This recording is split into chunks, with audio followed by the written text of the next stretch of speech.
What's going on, everybody? Blind Fish Keeper here. My name's Brandon.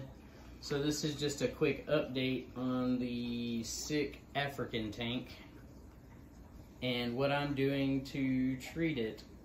So we've pretty much confirmed that my tank has got anchor worms. It's a nasty little, I guess it's a invert. They're actually a crustacean. They're not really a worm. But it turns out I've got at least 3 fish, probably more, that have got 1 or 2 anchor worms attached to them.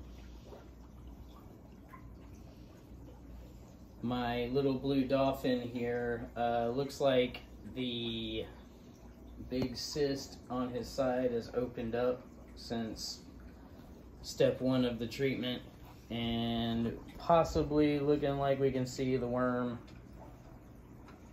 sticking out of his side. Also, my little Lawanda here has got at least 1 sticking out of the side of his body as well. And then my Pendimelia narii has got a couple of spots on him that look like they're probably anchor worms as well.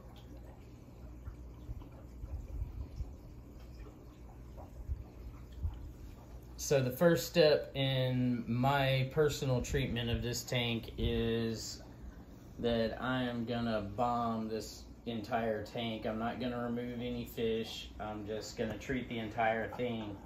And the first step that I took was to add a bunch of salt.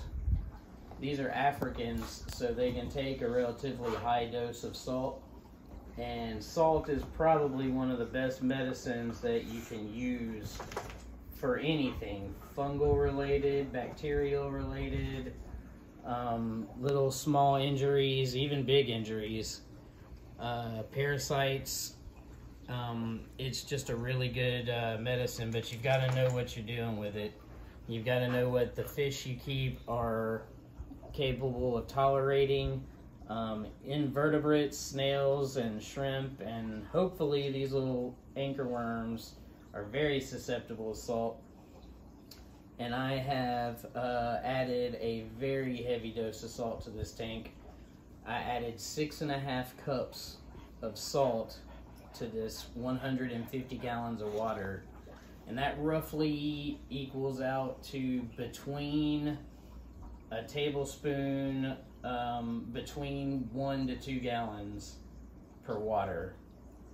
I think 1 per 2 gallons is 4.5 cups. 1 per 1 gallon is 9 cups, and I went with 6.5, just to really start wiping out anything in the tank. So that's going to be my first step. That's going to go for, we're on day 3 now. I'm going to let it go for a couple more days with the salt. Then step 2, I will be adding an anti-parasitic, specific for anchor worm, flukes, lice, external parasites, and we'll see how that does. And after that treatment, I will probably add an antibiotic to help cure up any sores that may be left behind from the anchor worms. So that's what's going on right now, and I'll keep you posted.